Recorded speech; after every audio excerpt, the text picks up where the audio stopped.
Hai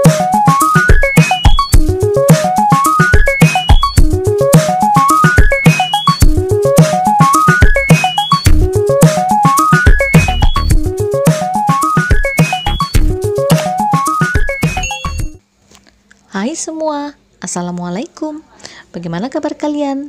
Semoga kita semua selalu dalam keadaan sehat. Ini video untuk kelas 7 bagi kalian yang di sekolahnya sudah menerapkan kurikulum Merdeka. Materi-materi bab 1 sudah saya sajikan lengkap, linknya bisa kalian lihat di pojok kanan atas atau di akhir video, atau juga di kolom deskripsi juga sudah saya sajikan lengkap linknya. Jadi, sekarang saya akan lanjut ke bab 2, yaitu tentang suhu, kalor, dan pemuaian.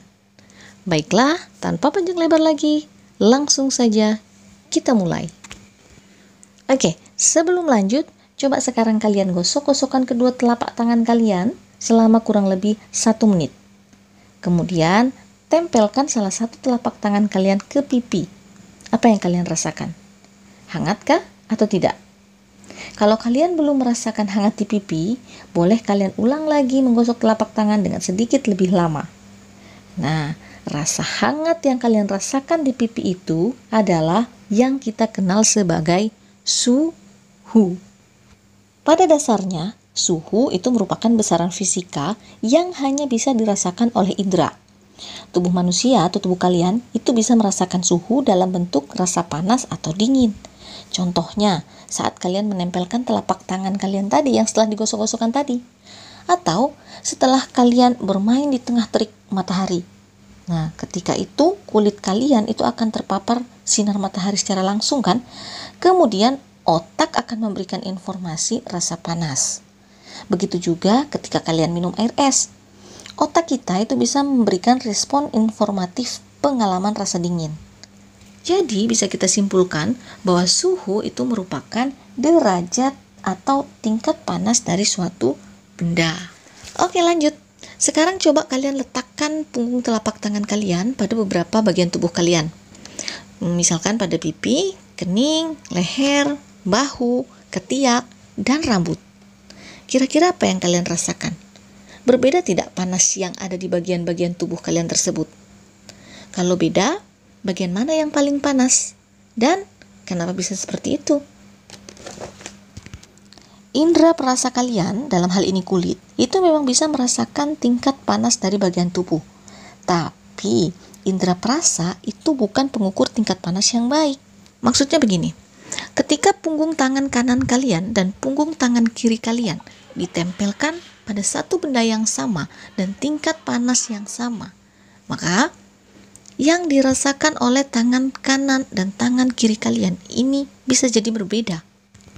Jadi, suhu benda yang diukur dengan indera perasa, dalam hal ini kulit kalian, itu akan menghasilkan suhu yang tidak bisa dipakai untuk acuan atau tidak pasti, tidak akurat. Jadi, suhu itu harus diukur dan dinyatakan secara pasti dengan menggunakan alat ukur. Nah, alat ukur suhu itu disebut dengan termometer. Termometer ini banyak jenisnya. Yang pertama ada termometer secair. Termometer ini biasanya terbuat dari kaca yang diisi dengan zat cair. Zat cair ini digunakan sebagai pengisi termometer karena zat cair akan mengalami perubahan volume jika suhunya berubah. Nah, zat pengisi termometer yang sering digunakan yaitu raksa dan alkohol. Nih gambarnya ya. Yang ini termometer alkohol dan yang ini termometer raksa. Biasanya termometer zat cair ini digunakan sebagai termometer dinding dan termometer badan. Oke, jenis termometer yang kedua yaitu termometer zat padat. Termometer ini menggunakan zat padat sebagai zat yang akan berubah volumenya ketika mendeteksi adanya perubahan suhu. Contohnya termometer bimetal.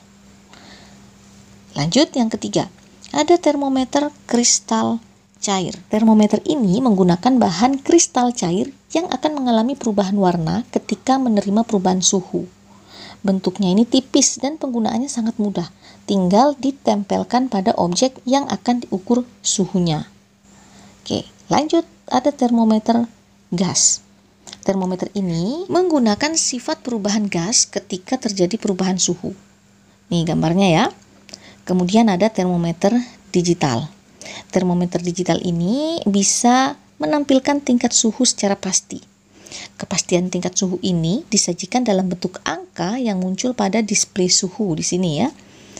Termometer ini bekerja berdasarkan hasil kerja termokopel.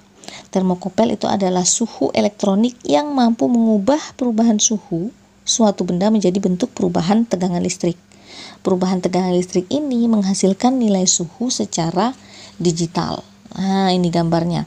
Ini ada termometer digital, termometer badan yang biasa digunakan untuk mendeteksi kalau seseorang sedang demam. Kemudian ini juga ada yang sering kalian lihat terutama pada saat musim COVID kemarin ya.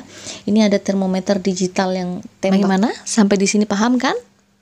Tenang saja, masih ringan pembahasan kita kali ini. Oke, berikutnya di video berikutnya saya akan membahas bagaimana cara membaca skala dari termometer. Ya. Kalau sudah, saya akhiri video kali ini. Kurang lebihnya mohon maaf. Terima kasih. Wassalamualaikum warahmatullahi wabarakatuh.